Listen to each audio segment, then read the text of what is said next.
Hi there, this is Marilyn, CEO and founder of Cosmic Centers, and your host for today's webinar. I'm really grateful to have you all with us. At the end of every year, we make it our mission to help leaders and teams make it count. This year, with everything that's happening around us, our focus is less about how to smash your goals and celebrate milestones, and more about harnessing the power of community, prioritizing well being and human connection, and importantly, giving back. Until the end of the year, we'll be sharing content on how you can make it count as a leader and as a team. If you'd like to do good and give back, I'm going to also offer you a couple of ways to do that. You can donate to the Cosmic Centers Fund, currently dedicating to helping youth in Gaza. You can also double your impact by taking our Future of Teams survey. We'll be donating $2 for every response we get.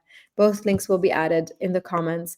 But you can also head to our website where we've shared many, many, many resources on how to give back as a team, as a company, or as individuals. Our guest today is Sandra Saleme. She's the founder of Siira, a mental well-being platform that provides emotional support through harnessing the power of community to overcome day-to-day struggles. Siira aims to educate and empower individuals, businesses, and governments by providing them with the tools and knowledge needed to effectively solve well-being challenges and achieve personal and professional goals. Sandra, thank you so much for making the time to be here with me today. Thank you, Thank you. Marilyn, for hosting I'm me. really, yeah, I'm excited about our discussion. And I know from the many discussions we've had in the past that you'll have a lot of really, really great advice on how we can prioritize well-being during uncertain times. We keep hearing about, Yeah, uncertainty, and we've been living in uncertainty and change for many years now. And that can be many things. It can be, things we don't control, like a pandemic or the current, geopolitical context in our region of the world with the war on Gaza. It could be internal to the organization, a restructure, crisis. And the end of the year is particularly hard. 77% of employees experience burnout as the year comes to a close. I've certainly heard it in my own words and in my conversations with anybody this week. How are you doing? I'm ready for the year to be over. And navigating this uncertainty is really difficult. So today we'll explore how to do that, how teams can hold space for each other, how leaders can steer the ship when the destination is unclear, and how organizations can support their workforce through meaningful well-being initiatives.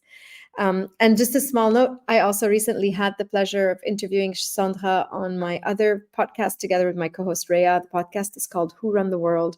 And we spoke to Sandra about coping with grief. So we'll also drop the link to that in the comments if that's a topic that you're grappling with at the moment. So let's get started. Can we keep talking about these uncertain times. Let's talk about how crisis and uncertainty impacts individuals and teams and leaders, and how can we tell that the people around us are having a hard time dealing with it. absolutely. So I'll just start by saying, and this was something that when I because I'm not a therapist myself, so I'm learning through Siira. I'm also learning as a leader and as an individual about mental health. So something a therapist once said that struck me. Our life is, when we look at uncertainty, we realize that our life is made of really infinite moments of uncertainty. So and that's something we have to accept as individuals. So be it like you were mentioning, big crisis that we go through individually or in our environment, or even small things like I'm presenting this I'm doing this interview with you right now, so this is a moment of uncertainty for me and for you. When we're presenting something to our colleagues, to the board, when we're managing how our day will look like. So really it's a lot of uncertainty that we have to navigate every day, and it's one of the most needed skills, navigating this uncertainty and knowing how to accept things that are happening, and changing our mindset from looking at uncertainty in a negative way. That's how we all look at it. When we poll people in our sessions, or when we do trainings with employees and we poll them, we ask them, what first comes to mind when you think of uncertainty? Usually it's a very negative outlook. So it's stress, it's unknown, and it's problems, issues, struggles. Rarely do people answer it's an opportunity for growth, or it's change, positive change. So we're wired like that as humans to think about the negative. So yeah, it's one of the most important skills that we teach, and today it's a very hot topic as well in the region, as you were mentioning. So we've done uncertainty trainings to a lot of companies in the region, and the signs that you were asking about, the signs. So we usually see employees going through stress, a lot of tension. We hear about burnout. Employees are disengaged. They don't really feel that they belong to the workforce. They don't want to work. There's this negative loop in our head, overthinking what's going to happen, how am I dealing with things, where are we heading, am I staying in my country, am I leaving, is there going to be a war or not, is the war going to extend? So really a lot of these questions today are very relevant. Yeah, absolutely. And I really love this idea of a mindset shift about uncertainty. I think humans seek out the illusion of certainty, the illusion of Yeah, control. yeah. There's a lot to be found in stoicism and in only trying to control what you can, in helping to build those coping strategies. But not all of us have that kind of innate ability to change our mindset and to or even at different times in our lives. Like, I might think that I'm really good at dealing with uncertainty or lack of control, but there will be moments where I won't be very good at doing that. um, what are when it comes to the organizations and the work environment and promoting mental health and well-being for employees, what are some of the great resources or solutions that you've seen organizations provide, that you think are basic resources that we should all be thinking about when it comes to leading our organizations? Yeah, for sure. So we always start with the individual, and then we go up the chain. So it always starts with us. Before we can help others, it always starts with us. So first, learning how to listen to ourselves, to understand where we are. So how do we view uncertainty in general? Do we have the right coping skills? What are the signs that we should watch out for in us and then in others? So typically what we teach employees is the stress, it's like a stress cycle, a stress barem, like a measurement. So are you in the red, are you in the yellow, or are you in the green? And there are signs that we can look out for. So for example, every day, I mean, we're going to be stressed every day. So if we're able to deal with the stress and carry on with our day and still have these positive thoughts and still feel gratitude and still be happy, content, let's say, then we're in the green and we're able to cope. If we're more on the yellow, then we start to there are lifestyle changes. We start to observe small lifestyle changes. We eat less, we sleep less, we have less energy, we have negative thoughts, we're overthinking. Sometimes we start to feel, I don't want to go to work. We lose the sense of meaning. And then when we're in the red, then it's more on the extreme side. So it's really disengagement, it's burnout, it's depression. Sometimes it's a cry for help. It's this feeling of helplessness. So that's what we teach. Basic awareness. It starts with basic awareness, and then this mindset change. Okay, how do we look at stress in general, not just uncertainty? Because with uncertainty comes stress. So how do we look at it? Is it more on the positive side? So do we think that every time there's a new situation or we're going through uncertainty, we're growing, we're expanding, we're learning? Or is it more on the negative side? It's a struggle I have to deal with. It's something that's going to change my life, disrupt my life, I don't like it. So we start to educate people on this kind of thinking and the benefits of having a positive mindset when looking at stress. Studies, it's not just it's not just talk, because we rely a lot on studies when we're presenting our tools and our sessions. So studies show that people who have this positive mindset, who are able to look at stress from a an enhancing growth mindset, they're people who really can do more, can be resilient, can cultivate this resilience, and can self-regulate. They can absorb these negative emotions. They can absorb this uncertainty and grow from it and learn from it. So in a nutshell, we work with the individuals. We work with them in a team setting. We work with leaders in the company, be it through workshops, teaching them practical skills, raising awareness, educating them, opening these conversations, so that there's really so that people get together and learn that they're not alone in their struggle. It's very common what we're going through. We unfortunately we don't get any kind of education, psychosocial education, growing up. So we're learning them as adults, as employees in a company, sometimes as leaders and managers. We're working, we're learning these skills as we go. Yeah, I think you're touching on something really beautiful that I wanted to ask you about, which is sure, for some of us, we're in that green zone and we're doing Yeah. fine and we're able to cope. But there are different moments in our lives or different individuals who are more prone to not, finding it harder to be in the green zone. And you did talk about the importance of not feeling alone, knowing that there's a space for us to exist in that, to be able to cope. And I wanted to ask you, whether you're a leader in a company or you're simply a colleague and you're observing that somebody else on your team or in your organization is struggling at the moment, how do you think that we can help each other, right? So how do we create that space? Is it as simple as lending a listening ear? In which ways can we support the people around us that are going through a harder time than we are?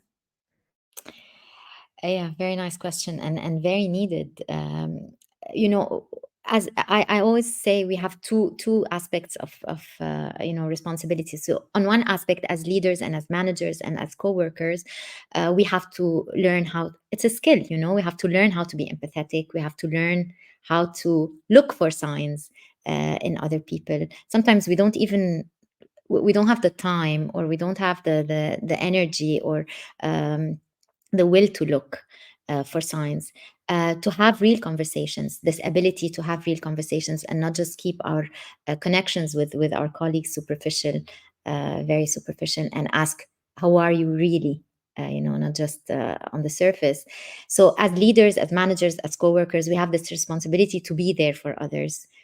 Social connections are very important, and we spend most of our day at work, most of our time at work. So these are connections that become they are also a learning opportunity for us to grow and for others to grow due to our presence. And as individuals going to work, we also have a responsibility to learn how to self-regulate, to learn how to open up, to learn how to be vulnerable and ask for help. So it's both ways. It's a responsibility on both ends. If in a company the employees are vulnerable and they are able to open up and they are able to contain themselves and uh, ask for help in a good way, let's say, and managers and co-workers are not there to listen, then it doesn't work. And the opposite, if managers and leaders are there and they're creating the safe space, but as people who show up, we're very negative, we don't want to get help, or we're very closed off, or our emotions are all over the place, we don't want to work. We go there, we're expecting people to help us, but we don't want to work. It doesn't work as well. So there's the responsibility on both ends, and that's why creating the safe space it's a journey and it's a process within companies, and it has to involve the employees, and it has to involve managers and leaders and the organization as a whole, and really ask ourselves, in our discussions, what does a safe space mean? How do we show up for others? Who's okay and who's not? And creating these opportunities to talk about these issues in our day to day. Yeah, I really love that you say that. I think oftentimes a lot of the burden of managing up and down and managing the strategy and managing the people and managing the well-being sits on the shoulders of leaders, and that's fine. That's why they're leaders, and I always say that's why you get paid the big bucks, theoretically. But it's also important to remember that it's a two-way conversation, and in the same way that you cannot engage in conflict alone, you also cannot engage in creating positive spaces and well-being alone. And it has to be an effort on both sides. A couple of comments here from the audience. Hani, who is someone we both know, says, two beautiful souls together. Glad you met. So thank you, Hani. We love you too. But also Nabil has a great question about, so we talked about leaders, we talked about employees and colleagues. He wants to know what your perspective is on specifically the role of human resources when it comes to managing employee well-being, and also what kind of activities one can run at work to prioritize well-being. Absolutely, and HR have a big role to play.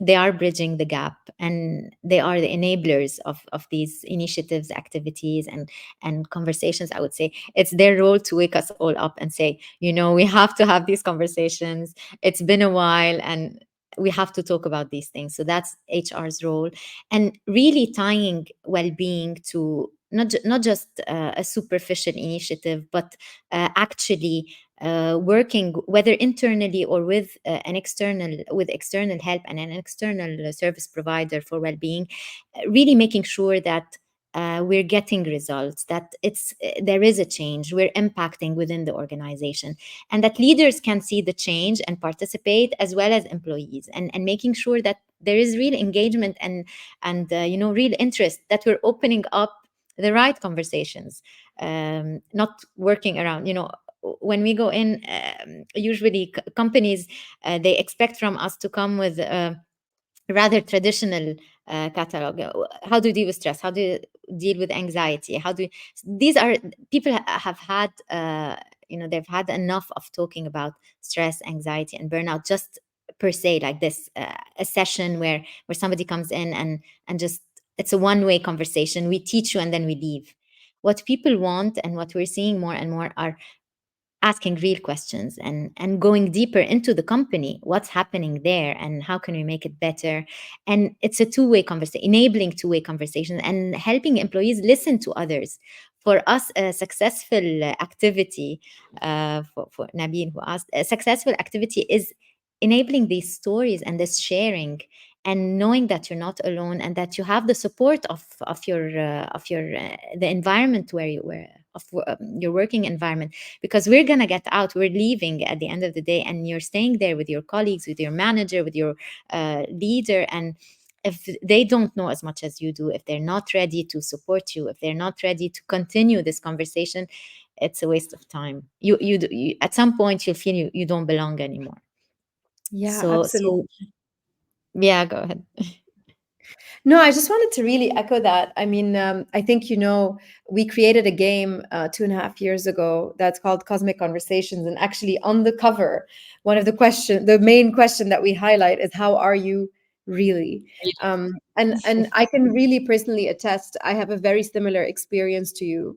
I don't think it's about like, yeah, it's always good to have conceptual understanding of concepts or tools and so on. That's great. Like I do believe, I'm a nerd, I'm an academic, I love frameworks, I love data. I think all of these matter. But I do think that sometimes it's just about returning to the fundamentals of human connection and Absolutely. having a conversation where you're actively listening, where you're finding both points of commonality, but also points of difference, but just engaging with each other as like full human beings. I've seen that over and over and over again, and it works like magic. We recently, we do very different work. We're all about kind of helping organizations deliver on their strategy. Theoretically, we don't cover the same realm, but we recently did a field study where we were trying to see whether engaging in this kind of space, right, where we just ask each other a question and listen meaningfully, would shift things for teams, would allow them to be more connected to their purpose, their job, their willingness to contribute. And it's crazy sometimes how doing the basics really well is enough. We're always trying to find like goat yoga or something, we're always trying to find the next thing that we can put in a press release. But really, it's about getting the fundamentals right. Absolutely. Um, I want to share something. We did a session yeah. with one of the big companies in the Middle East, and it was a session on parenting. And one of the employees of the company shared that she's a single mom, taking care of her child, and she's going through a lot. And how she shared how she's navigating this. And in our conversations, that's also something that's good to mention. We use a lot of anonymous tools, so you can even anonymously contribute and talk. It sometimes breaks the stigma. So she shared all that, and you wouldn't imagine the change in the conversation after that, in people, saying, oh, we didn't know, how can we help, because there are a lot of aspects that we don't show, when we go to work. There are a lot of things we tend to keep to ourselves, and sometimes when we mention something like this, that's really big in our lives, it can change how people interact with us. It can make them understand what we're going through more and more, and it can help foster these healthy relationships. So it changes the whole discussion. It brings people together, as you were saying, and we find that we have so much in common with each other that it's very humbling, I would say. So typically we take employees through a learning journey, like you mentioned. So we do the education part. It's educational sessions with a lot of anonymous tools. We like to poll, we like to ask questions, we like to bring people together.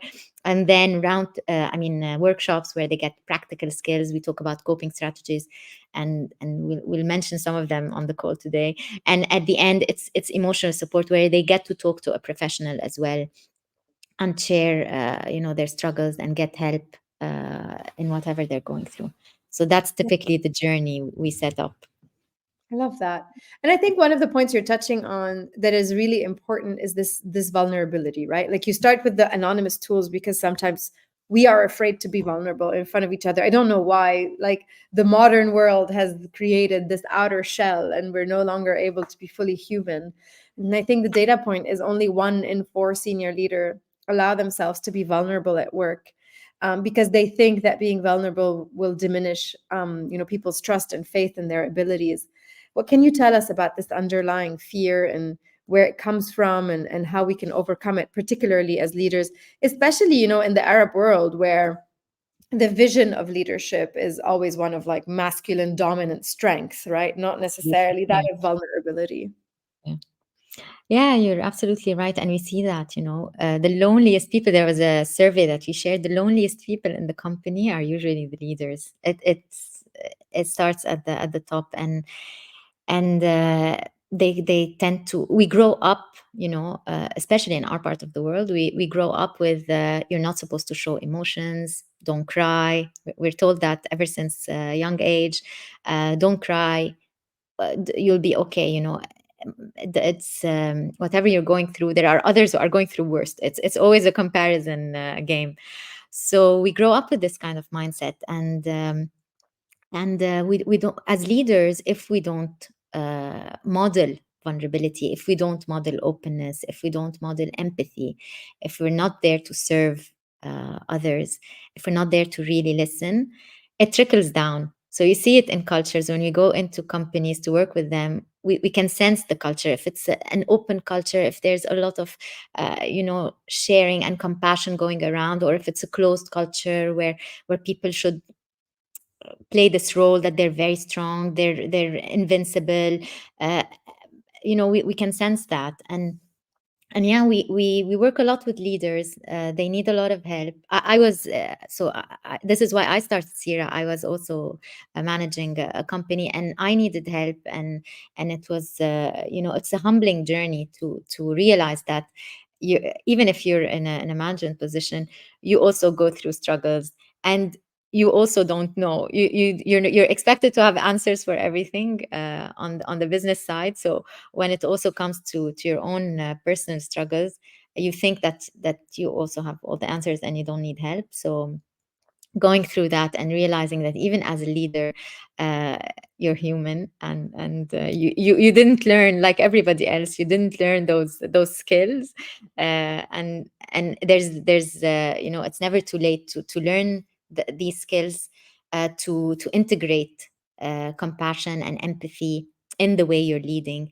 It makes you more human, it makes you more approachable, and it really creates this team cohesion. It pushes people to come to you, and to be vulnerable, and to seek help, and it pushes the company forward. We've seen that in action in every single company we go to, and we've seen that in numbers as well. So research as well as in practice. If you can't manage yourself, you can't manage others. That's my two cents on this. Yeah, absolutely. And look, I think those fears are well founded in the sense that, I'm sure if we looked long and hard enough, we'd find many pieces of research. And Dr. Natalie in the comments is saying, vulnerability does undermine your credibility for promotion and getting leadership positions. My answer to that is that you never do vulnerability on its own, and you never do engagement on its own. And actually, the leaders that are most effective are both leaders that are very compassionate and very human centric when it's about engagement, but they're also very demanding and set very high standards when it comes to performance.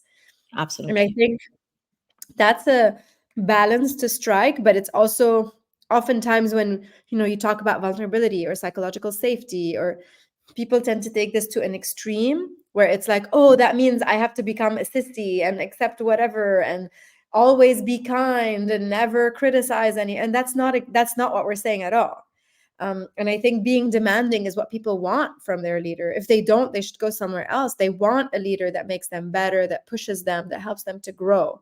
But it doesn't mean you have to be an asshole doing it, right? And so it's Absolutely. finding that, striking that balance that really, really matters. But we also know that the highest performing teams have psychological safety, are able to fail in front of one another, are able to be vulnerable. So if you want to be the dream team, you have to be good at both of these things, right?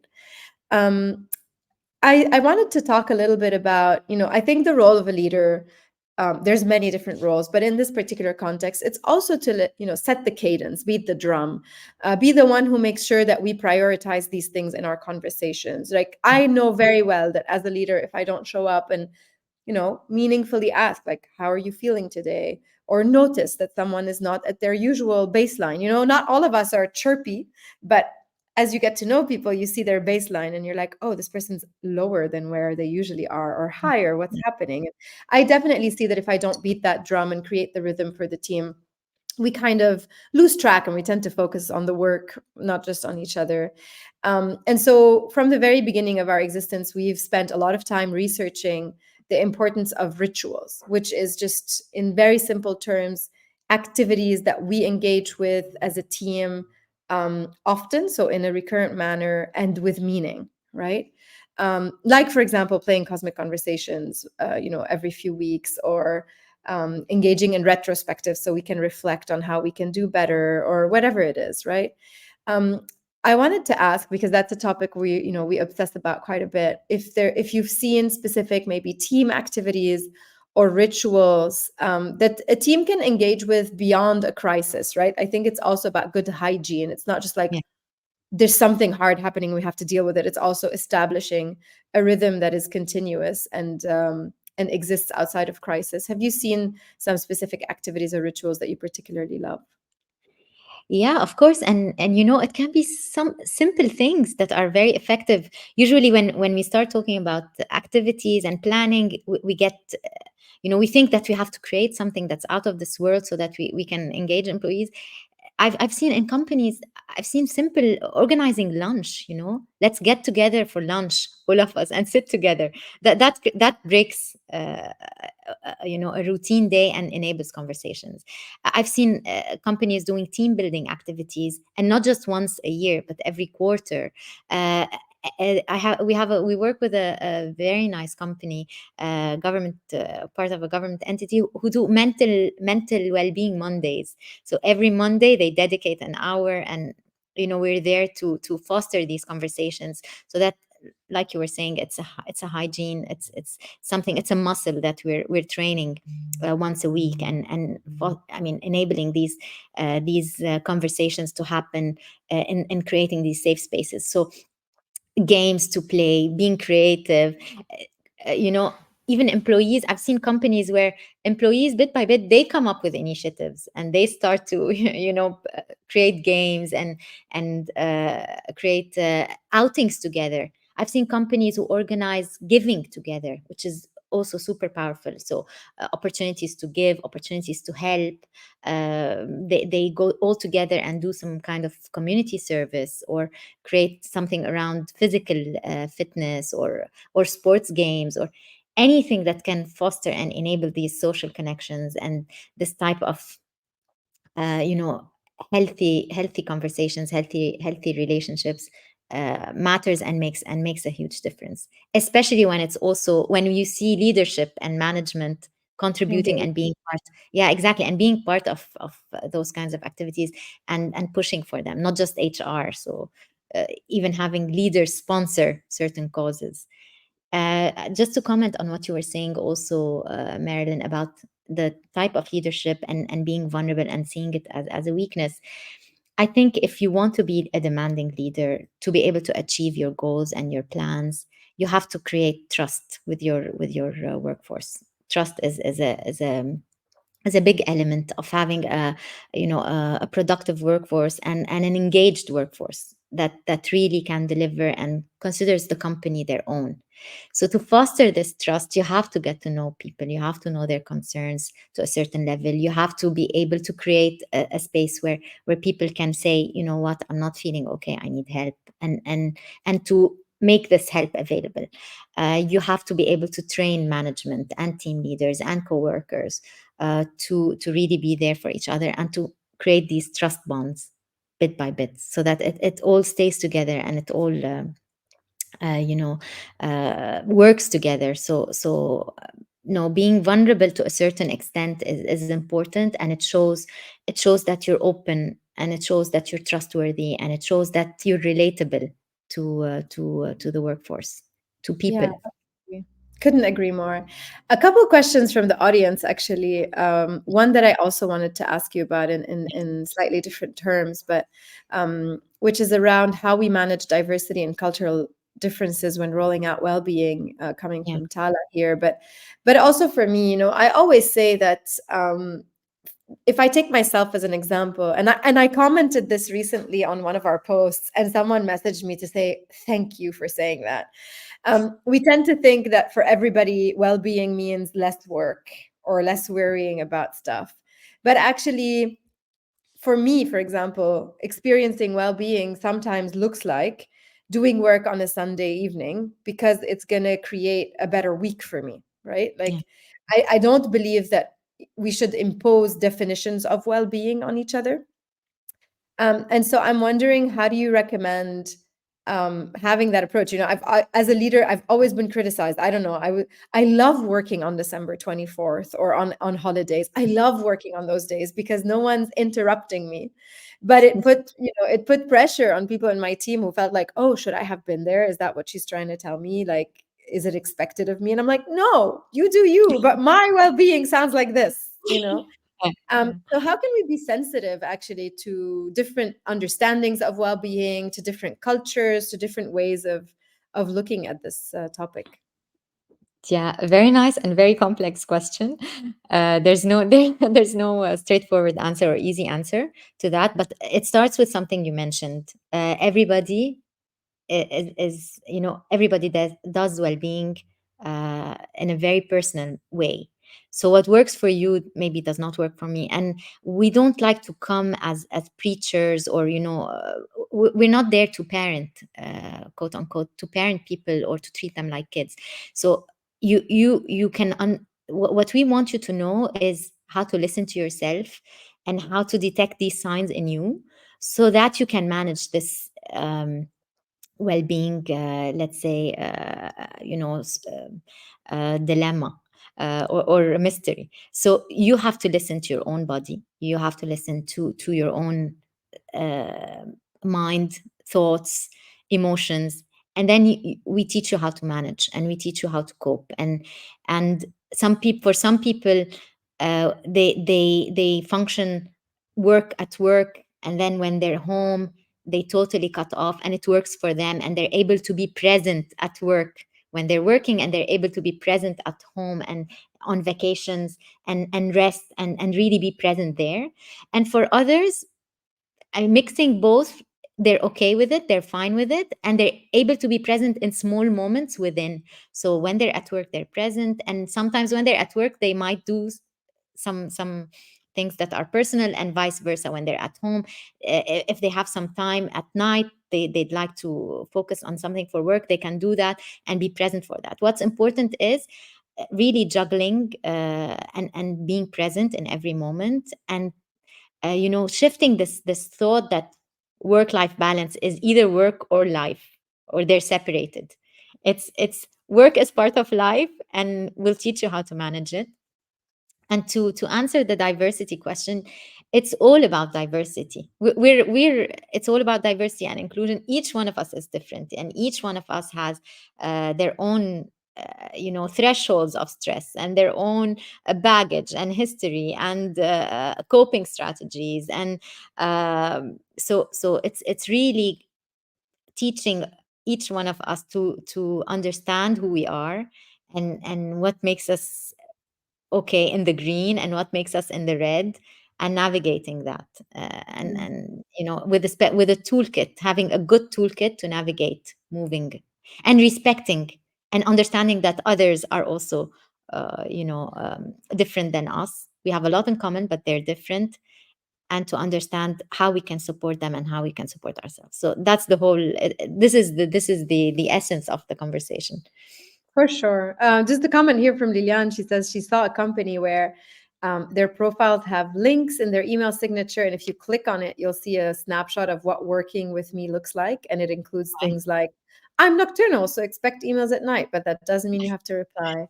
So there you go. Just sharing about our individual preferences and quirks, and what makes us unique. And on the one hand, expecting others to understand, and then returning the favor, I think, is really, really essential.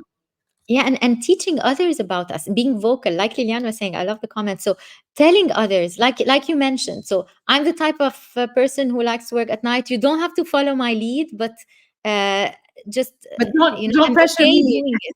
Yeah, don't either. pressure, and I'm fine. I'm able to manage, and I'm able to do it. For others, it's just I cut off at 6, and please respect that. Yeah. And give me some time with my family. Don't bother me after 6. So it's really learning how to become attuned to the other, and to your own self. So There's the definition of boundaries that was made popular by Brene Brown, but I don't remember the name of the originator. But essentially, where it says a boundary is the safe distance at which I can love both you and me. And so yeah, I think it's about kind of figuring out your own and others, and yeah. maintaining a positive space around that, that really matters. A couple more questions from the audience. We're we talking love about we love questions from the audience, so bring so it on. so we're talking about understanding oneself, communicating that well, etc. Yeah. And we spoke a lot about what organizations and teams and leaders can do. A question from Lama is, what are some personal rituals that can promote well-being? Maybe what are some of your own, Sandra? How do you manage your own well-being? Yeah, it's a journey. Every year it changes, and that's nice. I love the discovery. I love to keep on experimenting and see what works. So I would advise people to first look at lifestyle. So, what can you change in your lifestyle that can help you? So, sleeping well, sleep is super important for well being. Uh, Resting, sleeping, being able to disconnect, sunlight. I've been adamant on having at least 10 minutes of sunlight every day. And there's research. I encourage people to look at, all the research behind it. So it's not just for fun, but it regulates the sleep. It helps us with our mood. So sunlight, sleep, food. I mean, sure, food, exercise is super important for me. I exercise every day. It helps me also de-stress. Social connections, I would say, is really something I invest in. I spend time cultivating healthy relationships, close relationships, having a support system around me. It helps me manage the different aspects, different roles I play. So I would say, and with social connections, it doesn't have to be only deep friendships or deep conversations. Even meeting random people, talking, asking, being curious about the people around you, whoever it is, just being part of their story, and taking something from them is super powerful. So that would be something else. And changing my mindset, I would say, working on my mindset, on my thoughts, and that's the most difficult to answer, Lama. But I try to do that. So journaling, it was something I struggled with. I spent time this year. I think I'm better at it now. So I journal 10-15 minutes per day. Just I don't jot my day. I just write what I'm grateful for, and I mean some key thoughts. Yeah, it helps me stay centered. What I always tend to go back to, and this is something that helps a lot in uncertainty. This type of thinking: what's in my control? What can I control? What can I do? What do I have to change? And what can I let go of? And I ask Mm. myself these questions, when things get tough. So mindset change. I put a goal for 2024 to meditate. I haven't been doing it seriously, but this is something I want to experiment on. There are a lot of studies on the importance of meditation and resting your brain. So Wow. I mean, I feel like like I look, I feel work like in mental health, so you're the poster child of everything right. But yeah, but I think, as you say, you do whatever works for you. yeah. I wish my daughter knew that how important sleep was for my well-being. She doesn't seem to care about that much. You're gonna But have tough years. but I think just a tool that I really love, and I know you're quite familiar with it, in terms of understanding because you mentioned a lot of different things, whether it's physical well-being, whether it's Yeah, social well-being. I think there's a lot of dimensions to well-being, and I think we don't always need the same ones. And that's what I really also enjoy about what you're saying. Like, it changes. Like maybe now I yes, need exercise, and maybe next year I need something else. And yeah, so a very simple tool that everybody can just go and Google and reflect on is a Wheel of Life tool, which essentially shows you mm, all the dimensions of what is important in life. And you can rate where you think you are and where you want to be. And the trick, obviously, is not to say, like, oh, I'm a 5 on everything and I want to be a 10 on everything, because that's not balanced and you're never going to achieve that. But mm, it's more to say, like, I think I'm doing okay on these. I'm doing yeah, okay, I don't know, with my family, and I feel like we're doing okay at work, but I wish I was doing better on physical well-being. And so it just allows you to constantly kind of rebalance what's the next thing that you need to deal with that's going to help you out. So you don't I have would to always do advise everything. Yeah, I would advise people to do the Wheel of Life and to choose a buddy, a quote unquote, somebody who would hold you accountable. I did that, and I have a friend who messages me 3 times a year, sends me a screenshot, and tells me, "Where are you on on your scores?" So I it love keeps you, that.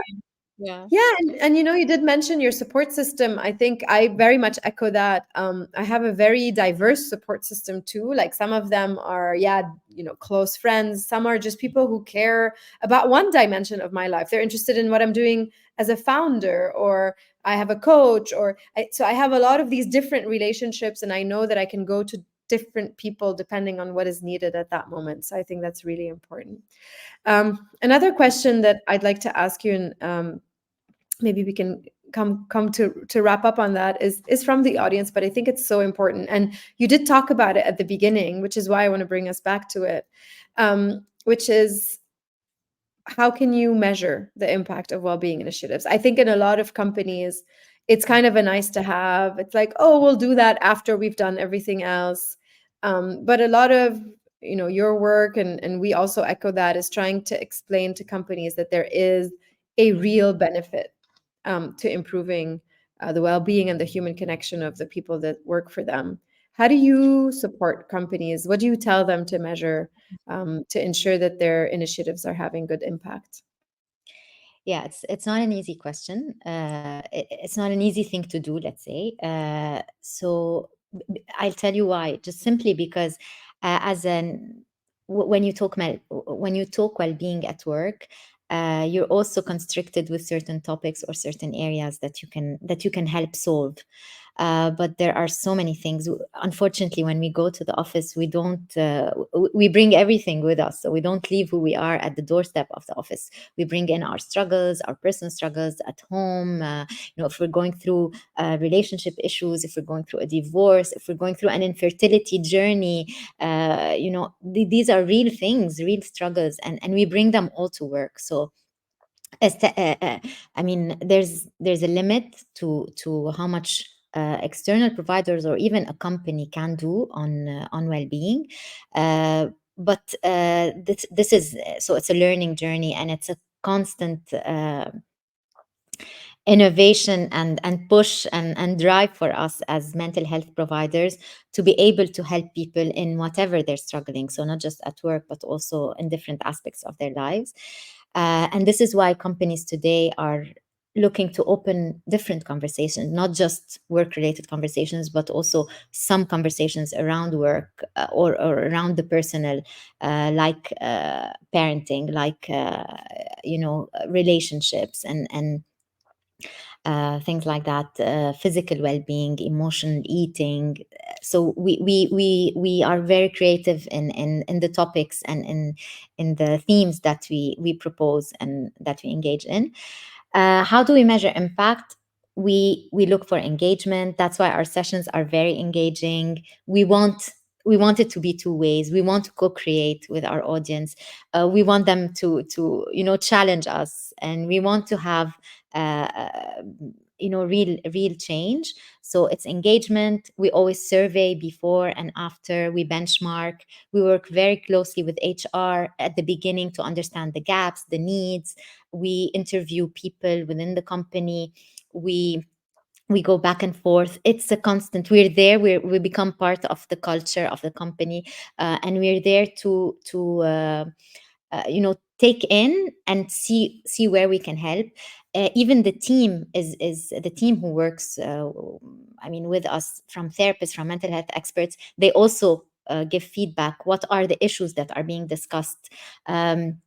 What are really people struggling with? Where can we give feedback back to HR so that some processes can be changed?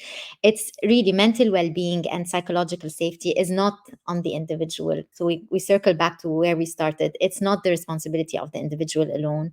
It's not the responsibility of the team alone. It's not the responsibility of the leaders and managers alone. It's a whole ecosystem. It's everybody's responsibility. So us as individuals, we have to be empowered. We have to be educated, and that's where we come in. As a team, we have to learn how to work closely together, learn how to collaborate and how to grow. And we can also contribute to that through our exercises and our bringing people together, and these conversations and role plays.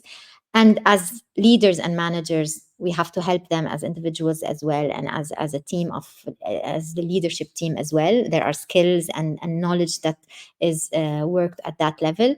And as a whole, the processes of the company, the flexibility, the working hours, the culture, we also have to contribute to that and measure at different segments, all across, in different Beautiful. ways. I love that because what you're saying, and the word that I love to use for that is we have to be holistic thinkers, Yes, and we don't have control over everything, but we do have control over a lot of things. At least yes, we have control over how we structure and operate our organization. We have control over how we show up for one another. We do have control over these things, and I think absolutely. that's a beautiful kind of reminder to everybody. We're happy to hold all of you who are attending today, accountable. That one way to make it count is to make sure that you take action on those things, and if you know that some things are Yeah, broken and you can fix them, then you fix them. yeah, And I think another beautiful lesson from our discussion today, and both you and I really see eye to eye on this, it's about beautiful basics. It's not complicated. You don't have to invent things. Just remember to do the basics really well. Don't forget to go out for lunch every once in a while. Remember to ask absolutely. how everybody's feeling, basic things. Don't look for rocket science. It's in medical diagnosis, they call it a horse, not a zebra. If it looks like a horse, behaves like a horse, it's a horse. Just do the basics. Yeah, Um, and I think another thing that you mentioned that I'd like to wrap up on is, you journal towards things you're grateful for. I'm really grateful for your time. I'm grateful for everybody who joined us today. And gratitude, from what I know, and you probably know better than I do, is an excellent antidote to anxiety and the absolutely. fear of uncertainty. It's one of the Absolutely. best things that we can do to help our own mental well-being, is to feel gratitude and to give to others. Yeah. Um, so let that also be an invitation to everybody, as the year wraps up, in any way that you can, helping anybody else out and experiencing gratitude and seeing love pour back towards you. That's a great way to gain, well-being. So let that be the invitation to everybody. Sandra, thank you again for joining us and sharing your knowledge, and also for being such a committed person when it comes to this mission, towards all of the communities that you support. I have an amazing team that's also working with me, and we're all committed and we're ready to help. That's what we do. So day in, day out, we're there to support, to help. And like as you were saying, thank you for all who attended today.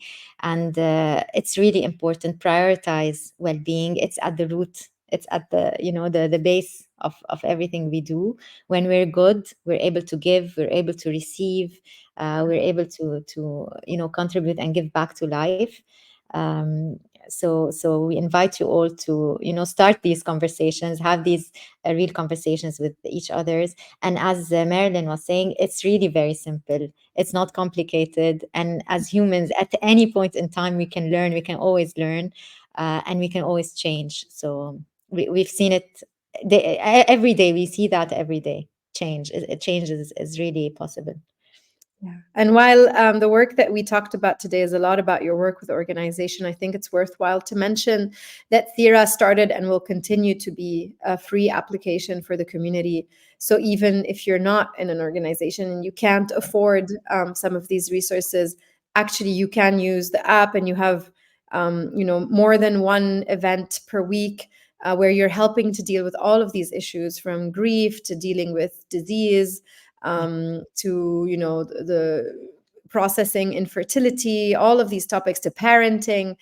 People can access free resources through Siira and 3 live sessions in a community. So if anybody listening to us today could benefit from that or know someone who can, Sandra's a beautiful Robin Hood, helping companies, but also making sure from day one that a lot of it goes back to the community. Thanks again, Sandra. This video will be available here on LinkedIn Live, on YouTube, on our website. If anybody wants to watch it or share it, it'll be up really, really soon. And as we mentioned, this whole month, we've been all about helping you make it count by connecting and leading and giving back. We have many resources and ideas for how teams can do giving activities together, how leaders can support themselves and their teams, and how you can donate to the right organization. So we'll add the link for that in the comments.